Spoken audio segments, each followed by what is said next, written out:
السلام علیکم ملګرو ټولو ته د زړه له کومې سلامونه او نیکې هیلې. السلام علیکم ورحمت الله وبرکاتو. ډیره بخښنه غواړم نیټ سلو و، د هغې وجې په ټایم باندې آنلاین نه شوم. ټولو نه په دې وجه سره بخښنه. ما ډېر کوشش وکړو، پوره د 18-20 منټه په دې لګیا وم چې نیټ بیخي کار نه کوو. ټولو ته سلامونه، نیکې هیلې او امید دی ټول به روغ جوړ او خوشحال وي. څه وخت د تحریک په حواله سره د ډېرو خبرو کولو چې ضرورت و چې وشي، نو هغه ما غوښتل چې تاسو ټولو سره وکړم.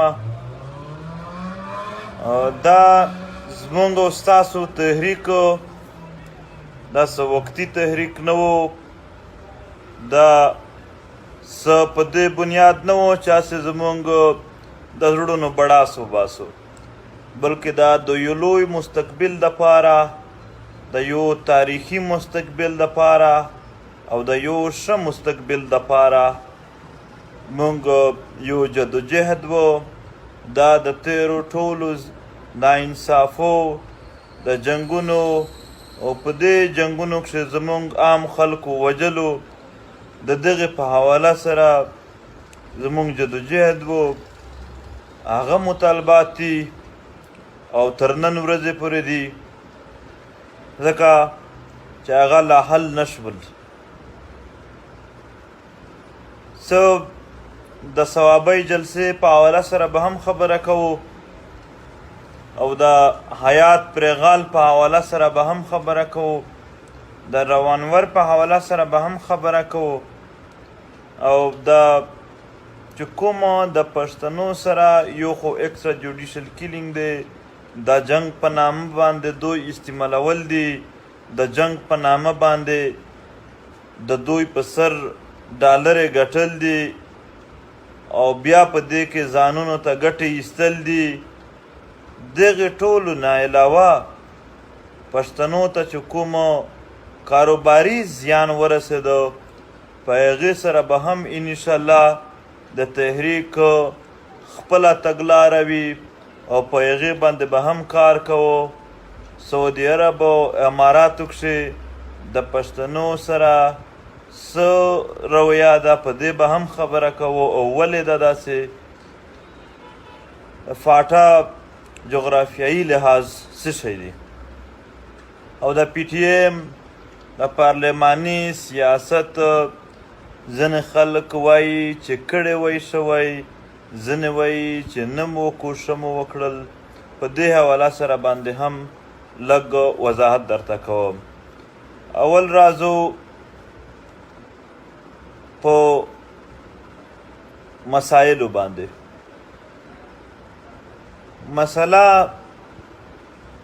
دا ده چې موږ څه غیر قانوني مطالبه یا کار نه کوو، بلکې چې کوم غیر قانوني کار لګیا دی، کوم غیر قانوني دوی چې کوم د آیین ماتوي، قانون ماتوي، موږ د هغې بندش غواړو. موږ خپل غیر قانوني نه کوو، دوی چې کوم غیر قانوني کارونه کوي د هغې بندش غواړو. د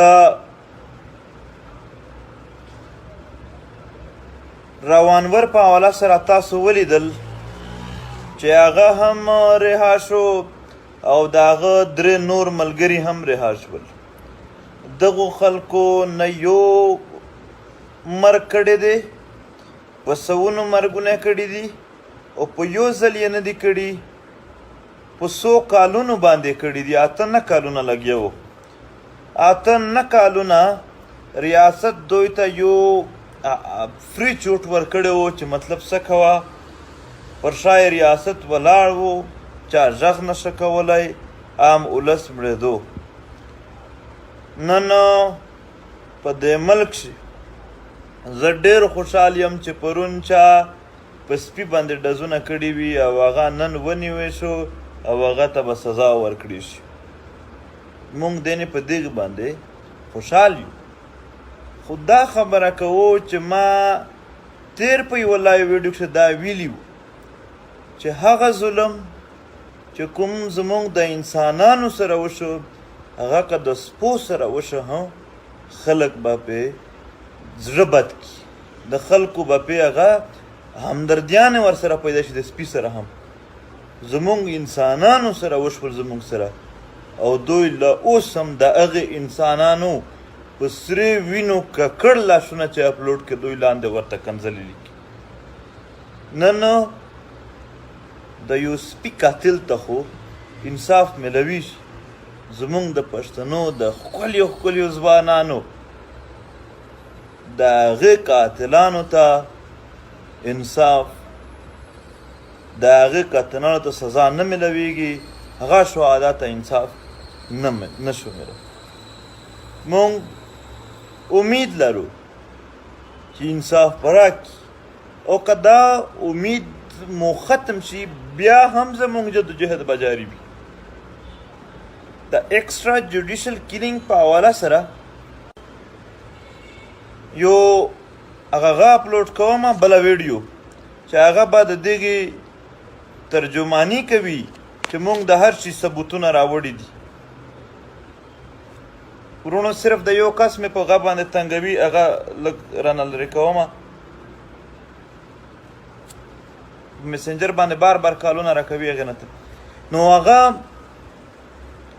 مونږ ما چې کومه هم واقعه یاده کړې ده په خپلو تقریرونو کښې د هغې ټولې ثبوتونه موجود دي په هغې کښې که یو واقعه هم داسې وشي یو واقعه چې هغه دروغجنه ثابته شي نو زه سټامپ پیپر ورسره لیکم چې پانسي راکړي دا شکتوی 14 کسان چې کوم په بېدردي سره مړه شول د پرون چې کوم سپی و په هغه نه هم په بېدردي سره ویشتلي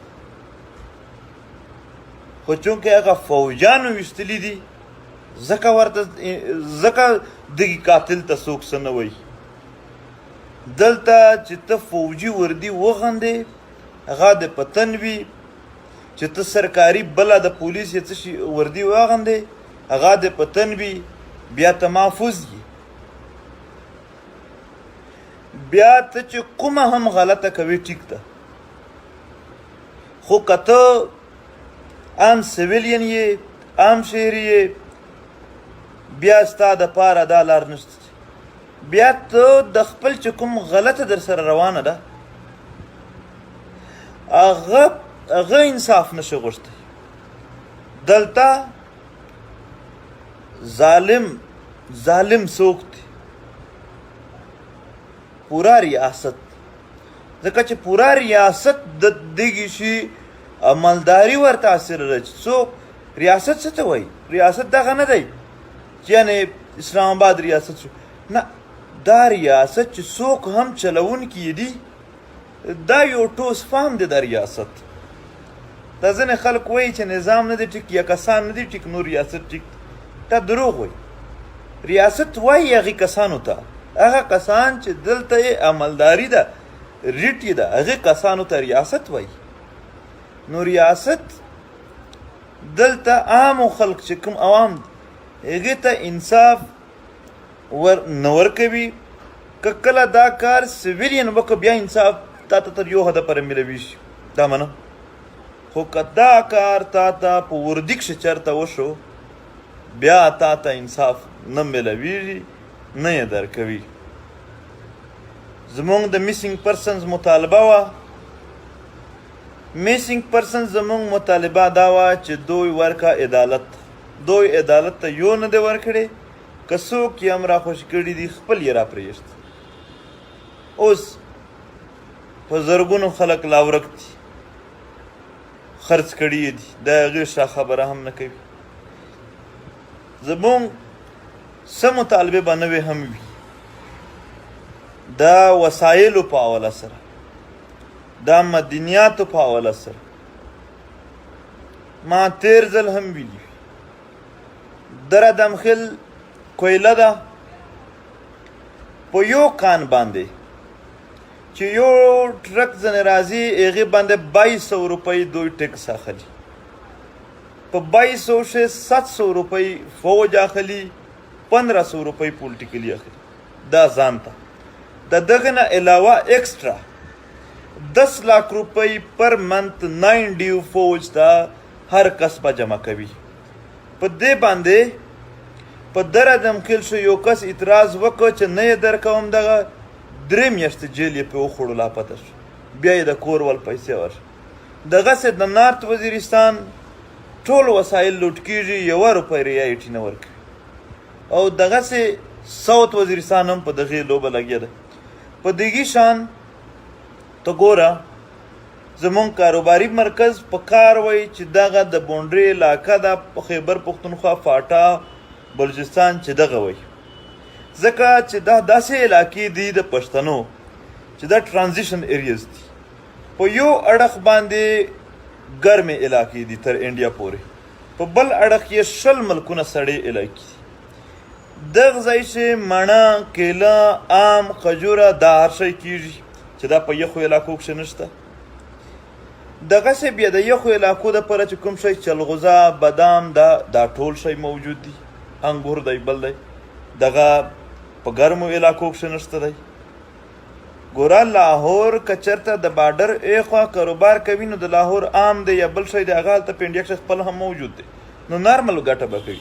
زمونږ په خاوره باندې خو هغه شی دی چې هغې په ګرمو علاقو کښې نشته دی، چې کوم په ګرمو علاقو کښې شته او په یخو کښې نشته دی. یعنې که یو ټرک ته د فاټا نه وړې ماسکو کښې د امونو یا د مڼې یا سیب چې کوم دي خجورې خرڅوي، دومره پیسې به ګټې چې په 20 کاله به هم ته په دوبۍ او په سعودیه کښې نه وګټې. او ماسکو څومره لرې ده؟ 1400 کیلومیټر ماسکو ده، 1300 کیلومیټر د فاټا نه کراچۍ ده. دا صرف د کاروبار خبره کوم چې نه کاروباري ته د فاټا دا علاقې دا بزنس هب دي، دغه وار هب نه دي، خو دوی وار هب جوړ کړي دي د خپل علاقو بزنس هب جوړولو دپاره. نن د دغې علاقې پیداوار ځي او هلته بیا کېږي. دا ځان ته مسلې دي چې موږ لا په دې باندې بیخي هغه خبره نه ده کړې. بله مسله، پښتانه په خپل وطن روزګار نه لري، حالانکه هر شی د دوی په وطن موجود دي، حالانکه چې سوچ وکړي د دوی په وسایلو باندې زړه ته وسوځي چې یعنې کوم ضرورت دی چې دغه کس به بهر ته ځي. بیا هم چې بهر ته دوی لاړ شي، اوس په اماراتو کښې، په سعودي عرب کښې په ټول نه زیات چې کوم قیدیان دي په جیلونو کښې پښتانه دي. دوی که خپل د پیسو د درهمو په زور باندې ځان را خلاص کو ټیک ده، ګنې هلته چې کوم د پاکستان سفارتخانه ده هغه ورسره هیڅ کومک نه کوي. هغه د یو پښتون تپوس هم تر اوسه پورې نه وکړو. په ټول نه زیات مسافر هلته دي پښتانه. هغه غریبان مطلب څوک که په ګاډي کښې ورسره لاړ شي او کریا نه ورکوي نو هغه ورسره خوله هم نشي ولی، ځکه چې په مخ چې خوله وایي هغه به یې جیل ته وړي او د ده څوک هم نشته دی پر شا چې تپوس یې وکړي.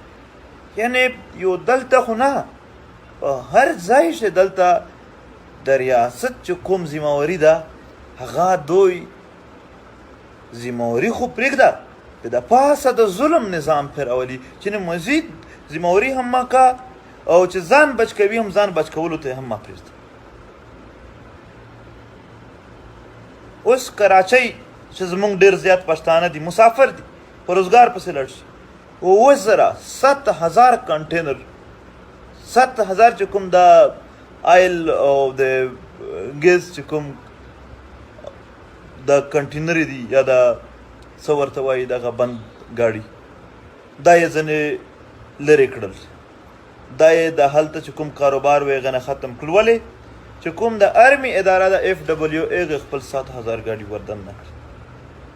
نو هغه کسانو څه شی وي چې هغه به په قرضو باندې د خپل کاروبار د خپل وطن ختم شو، په پردي وطن باندې چې دومره خپل لوڼو زامنو ته کور واخلي او ویې ساتي، هغې دپاره دوی به په قرض باندې هلته دغه ګاډي وکړل او وبه یې لګول. نن هغه ګاډی چې ده په 1 کروڑ 10 لاک په 1 کروڑ کړی و هغه څوک په 40 لاک نه اخلي. مزید دوی دغه شکار شول. دا لا پرېږده پیمان سره دا خبره زه کوم نه، خوښ یې درسیا یوه بله خبره حالانکې ما ته نه وه پکار چې دلته ټیسټونه اول خو پښتون قام ته تعلیم نشته، چې بیا دی تعلیم وکړي ښه ډېر تعلیم به وکړي بیا به روزګار نه وي. ټیسټ بخشش دی ما سره اوس امریکا شته چې قصدن دلته پښتانه زیات فیل شوي دي، دوی ته دا احساس ورکول دي چې مطلب ته که چېرته ډېر نلایق کس نلایق خلک. نو موږ دغه چې کوم غیر آئیني اقدام شروع دي هغې مخالفت کوو. موږ خپل غیر آئیني کار نه کوو، چې څوک نور خلک غیر آئیني کار کوي د هغې مخالفت کوو. زمونږ پی ٹی ایم دا نعره ډېره واله چې یہ جو افراتفری ہے اس کے پیچھے وردی نه به مني خلک به ومني ده چې دلته څه هم دغه کېږي په دغې تر شا د جي ایچ کیو لاس چې اوس ته د روانور نه په چرن جي ایچ کیو لاس لرې کړي په هغه سطحې نیولی شي. اوس ته د دغه چې کوم کنټینر اف ډبلیو نه د لاس لرې کړي د دوی د پښتنو کاروبار ډېر ټیک دی. اوس ته اډر ورکړي چې هغه چې کوم سفیران دي یا ایکسټرا جوډیشل کیلینګ شوی دی دوی عدالت نه لرې شي. مونږ هلته بیا خپل حل موندو. دغه دی. اوس خبره کوو پارلماني سیاست او پی ټي ایم. پی ټي ایم پارلماني سیاست ته ولې نه دی تللی؟ ورونو پی ټي ایم یو قامي تحریک دی. قامي تحریک مطلب دا وي چې د قام هره طبقه هره معاشره سیاسي دی هغه خلک دي ټیچر دی یا څوک هم دی دا ټول په دې کې شامل وي، ټول پکې هغه کښې شامل وي. نو په دې کښې که ته چېرته پارلماني سیاست ته ځې نو ته به د چا حریف جوړېږې په دې خپله پښتونخوا خاوره باندې. بیا به څنګه اتحاد قایم کیږي؟ بیا به څنګه ته بل کنوینس کوې چې اتفاق اتحاد؟ مشکلات جوړیږي. دلته سیاست دومره مثبت نه دی. دلته په سیاست چې د یو بل مخالفتونه کیږي د دغې په وجه چې د پښتون په خاوره د چا مخالفت زموږ د خولو نه نه وشي. موږ پارلماني سیاست ته نه لاړو د دغې دپاره چې د پښتون په خاوره د پښتنو خپل اتفاق اتحاد قایم وي. موږ پارلماني سیاست ته نه لاړو او د پارلمان زموږ سره څه تعلق نشته دی. دې پارلمنټ ته که ښه سړی ځي که بد سړی ځي، که ښه سړی راځي که بد سړی راځي، زموږ مطالبات خپل په خپل ځای دي. که ښه سړی راځي هم هغه مطالبات دي، که بد سړی راځي هم هغه مطالبات دي. چې ښه سړی راځي صرف خبرې کوي او حل کوي نه، بیا به هم زموږ جدوجهد جاري وي. چې بد سړی راځي او زموږ مطالبات صرف ومني چې ټیک دي خو حل کوي نه، بیا به هم زموږ جدوجهد جاري وي. په پارلمان کې که څوک زموږ آواز پورته کوي زموږ جدوجهد به بیا جاري وي چې حل نه وي تر څو پوره مطالبات. او په پارلمان کې چې آواز نه پورته کوي څوک زموږ، بیا به هم زموږ خپل غږ جاري وي جدوجهد. نو ډېر واضح دی زموږ جدوجهد، ډېر د پارلماني سیاست نه لرې دی. یعنې موږ خپل یو پریشر ګروپ جوړوو. زموږ پښتون قام د خپل اتفاق اتحاد په بنیاد باندې خپل مسایل حل کوو. د هرې ضلعې مسایل دی. نو اوس زموږ ضلعې د تنظیم سره جوړېږي، لګیا دی ډېر سره جوړ شو. د هرې ضلعې مسلې دا ټولې اوس هره ضلع خپلې مسلې راوړلې، هغه ټولې جامع کیږي او ډېر زر به قام ته ښکاره شي چې اوس مطالبات 5 نه بلکې د دغې ضلع دا مطالبه هم ده چې تر څو پوره د یوې ضلع هم خپله مطالبه نه وي پوره شوې تر پوره به ټول قام ورسره ولاړ وي. دلته زموږ اتفاق اتحاد ختم کولو دپاره مختلف الفاظ استعمالیږي. ورشي ورته وایي چې ستا په کلي علاقه کښې خو هېڅ مسله نشته دی، نو ته ولې یې د پی ټي ایم سره که څه مسله وي راشه چې درته حل یې کړم. ورونو ډایرکټ ورته وایې چې د پی ټي ایم سره زه په ذاتي بنیادونو باندې نه یم، زه په قامي بنیادونو باندې یم چې د دغې قام د خاورې په یو ګوټ کې هم زیاتی وي، ظلم وي، ناانصافي وي، زه چې په بنګلو کې هم بنګلو کې وم زه به بیا هم د سره ولاړ ومه. دا قامي خبره ده. او د پارلماني سیاست که هر رنګ وي زموږ خپل جدوجهد ورسره جاري وي. او بیا ولا ما ذاتي ووټ نه واچوه، صرف په یو وجه، زما دپاره د خپلې علاقې د خپلې حلقې هر کندیډیټ برابر و، ما ته پکې هیڅ فرق نه و، زما دپاره ټول قدرمن، لہذا ما ویل چا ته بیا اچوم، پکې حیران شو، نو ما خپل ووټ نه واچو. او داسې ټول کندیډیټ چې څومره هم دی، هغه که په نارت شي، که په ساوت شي، که په باجوړ شي، څومره هم کندیډیټ دي، ټول زمونږ په زړونو کښې برابر عزت لري او زمونږ په زړونو کښې ټول برابر دي. په پارلماني سیاست کښې په دوی کښې زمونږ نږدې دوی کښې چاته برتري نشته دی، دوی ټول برابر دي، ځکه چې په هغې حواله سره مونږ بیخي نیوټرل یو. نو دغه زمونږ غدي اوس خبره د ثوابۍ جلسې کوو. 12 اگست 2018 ته به په 4 بجې د مازدیګر ماسپښین مازدیګر منځ په ثوابۍ ګراوند ثوابۍ شي د پښتون قام یو لویه جلسه وي. ثوابۍ د پښتنو لوی کور دی، ټول پښتون قام به د خپلې قامي ستونزې په حواله سره یوه لویه جلسه کوي او خپل جدوجهد به نور هم اعلان کی په دې جلسه کښې چې مونږ یعنې څه کول غواړو مزید او څه مطالبې زمونږ نه حل کیږي.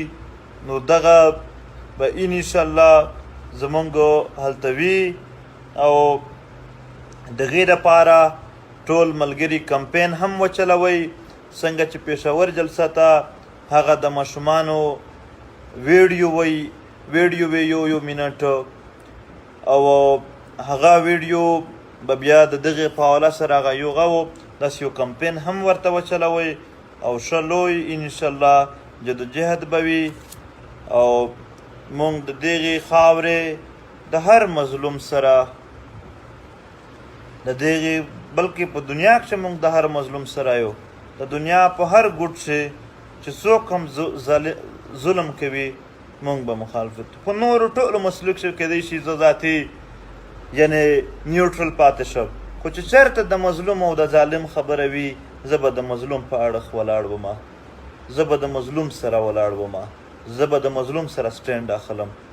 چېرته د کمزوري او زورور خبره وي مونږ به د کمزوري سره سټینډ اخلو چې څوک یې حق نہ ہوئی.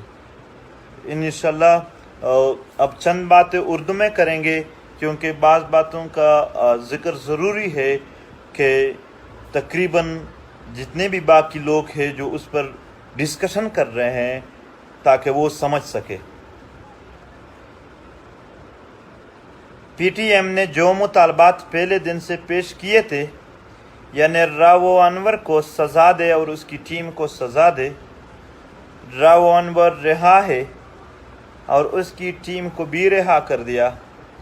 ہم امید کرتے ہیں کہ جس طرح کل ایک بندے نے ظلم کیا تھا اور ایک کتے کو پستول سے مارا تھا، اس طرح ہم پشتونوں کے خوبصورت جوانوں کو جن لوگوں نے مارا ہے انہیں بھی انصاف دلایا جائے. جس طرح ایک کتے کے قاتل کو پکڑا جا سکتا ہے اس طرح انسانوں کے قاتل راو انور کو اور اس طرح باقی جو فاٹا میں فوج نے ظلم کیا، جس فوجی نے وہاں عام لوگوں کو مارا ہے ان سب کو سزا دے. ہمارا مطالبہ تھا ایکسٹرا جوڈیشل کلنگ کا، وہ بھی ریلیٹڈ ہے کہ اس کے لیے ایک ٹروتھ اینڈ ریکنسیلیشن کمیشن بنائے.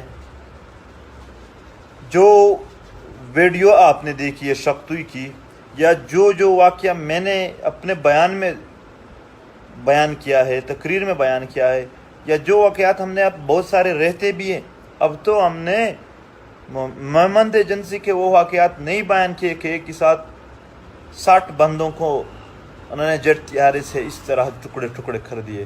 ہم نے خیبر ایجنسی کے ان حملوں کا ذکر ابھی نہیں کیا جس میں 28 صرف بچے شہید ہو گئے تھے.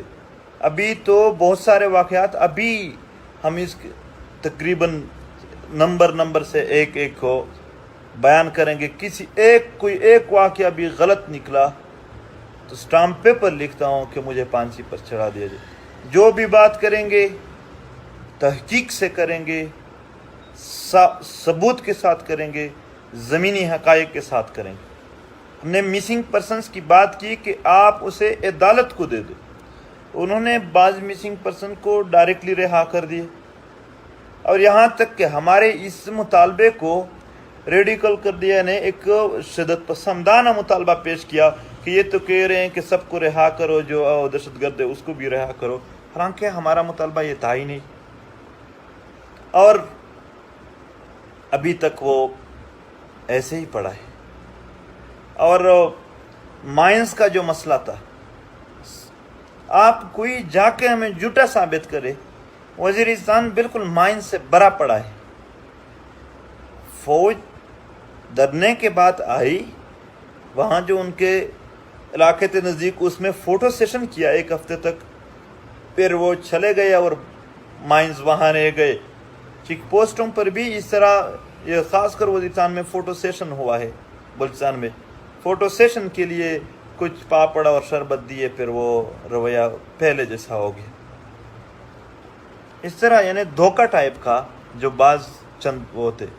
اور وہ جو وطن کارڈ تھا ابھی بھی اورکسا ایجنسی میں تقریباً 1-2 ہفتے پہلے تک تو جاری تھا. اس کے بعد یہی مسائل اسی کی طرح ہے. عام لوگوں پر تشدد کسی بھی ناخوشگوار واقعے کے بعد بالکل ہوتا ہے. پچھلے بار بھی سپینا میلہ میں 2-3 ہفتے پہلے ناخوشگوار واقعے کے بعد عام لوگوں کو مارا پیٹا. نارتھ وزیرستان میں اس طرح کر رہے تھے, لیکن عوام گھروں سے نکل کر اٹھ گئے اور انہوں نے فوج کو وہاں سے دھکیل دیا کہ یہاں نہ آئیں. یہ مسائل اپنی جگہ ابھی تک ہیں. ہمارے مدنیات کے مسائل بھی اس میں شامل ہو جائیں گے. اور پارلیمانی سیاست کے ساتھ پی ٹی ایم کا تعلق نہیں ہے فی الحال, کیونکہ پی ٹی ایم ایک قومی تحریک ہے. اس میں قوم کا ہر ایک بندہ شامل ہے, جتنے بھی امیدوار ہوتے ہیں وہ سب شامل ہوتے ہیں. اب اگر خود پی ٹی ایم جاتی ہے پھر تو وہ اسی علاقے میں کوئی حریف بنے گا, جس سے اتفاق اتحاد قومی انداز سے ممکن نہیں ہوتا ہے. اس لیے جس نے بھی الیکشن پختونخوا میں لڑا ہے اس نے اپنے ہی فیصلے سے لڑا ہے, نہ کہ پی ٹی ایم کے فیصلے سے. اور 12 اگست 2018 کو سوابی گراؤنڈ میں 4 بجے پی ٹی ایم کا ایک بہت ہی گرینڈ جلسہ ہوگا, جس میں اسپیشلی ایکسٹرا جوڈیشل کلنگ جس کا آغاز بھی 12 اگست سے ہوا تھا. 12 اگست 1948 کو یہاں سے چند فاصلے پر بابڑا کے مقام پر عام لوگوں کو مولی اور گاجر کی طرح کاٹا گیا تھا. یہاں پر انسانیت سوز واقعات ہوئے تھے, اور تب سے یہ ایکسٹرا جوڈیشل کلنگ کی باتیں ہو رہی ہے, مگر انصاف نہیں مل رہا ہے. انصاف یہاں جب آپ سویلین ہو اور آپ کے ساتھ نا انصافی ریاست کر رہی ہے تو پھر کبھی انصاف نہیں ملے گا. ہاں اگر کوئی سویلین کرے تو تھوڑا طریقہ پیدا ہوتا ہے, ورنہ اگر کوئی وردی میں ہے پھر تو انصاف کے لیے پورے قوموں کو اٹھانا پڑے گا, ریاست خود نہیں دیتی. اللہ آپ سب لوگوں کو آباد رکھے. اور پاخر کے دا خبر کوم زمونږ ملګری او حیات پرغال انشاءاللہ ډیر زر کې به حیات پرغال راخلاص شي. د چې څومره هم قانوني کاروایی ده هغه تقریبا کمپلیټ ده. د به نیکسټ هغه زما په خیال سره د منګل په ورځ کېږي انشاءالله راخلاصېږي به. هیڅ څه داسې رکاوټ نه دی پکې جوړ, صرف چې د پیشي وشي دا به انشاءالله د آخري پیشي وي او دا به راخلاص شي. او بیا هم د حیات لپاره خپل پریشر جاری ساتئ. د ده په حواله سره پوسټونه هم، ځکه چې دا د دغې ریاست د ظلم او د جبر هیڅ پته نه لګېږي. کله هم دوی خپل غږ کړلی شي، خو که دې منګل ته نشو نه خلاص، بیا ډایرکټ به انشاءالله په هغې باندې موږ په هغه ورځ باندې یو اعلان کوو چې آل پاکستان یا په ټوله دنیا کښې ریلي وباسو. ځکه چې موږ او بیا ورسره چې کوم مولانا روید الله و، هغه په تنسه کښې دوی نیولی و، په هغه پسې هم موږ لګیا یو. انشاءالله هغه به هم زر کې راخلاص شي. زموږ ټول کوششونه دي چې کله خبره قانون ته لاړه شي، هلته لږ موږ د قانون ښه دننه ځانونه ورته پوره کوو. چې کله په هغه پوره کول نه وشي، بیا هم هغې ته عوامي پریشر جوړوو. او یو خبره ما اول هم ویلي، د سیاسي اختلافات، د ذاتي اختلافات دا لږ کم کوئ. دا چې تاسو کومې خبرې کوئ چې نه پی ټي ایم لږ مطلب سلو دی، موږ نه یې سلو شوي. ستاسو توجه بل طرف ته راناړېدلې ده. تاسو ټولې خبرې په مظلوم او د ظالم نه، بلکې د پارلمان او د دغې خبرې پلاني وګټله پلاني. ټیک ته هغه هم په خپل ځای باندې دي، هر سړی یو سیاسي افیلیشن لري، هغه هم کوئ. خو څومره ټایم مو چې مخکې دغې ته ورکوو، دومره ټایم اوس هم هغه ورکوئ. هر ځای چې مبارزه جاري ساتئ په دلیل سره او په رښتیا سره. الله مو تل آباد لره، الله مو کورونه آباد لره، الله دې دا قام آباد لري، الله دې د دنیا نه سلم لري کړي، الله دې د مظلوم چې کوم راچک شوی دی دا پر مخ بوسي، الله دې د ظالم لاسونه وربند کړي. ډېره مننه، خدای مو تل آباد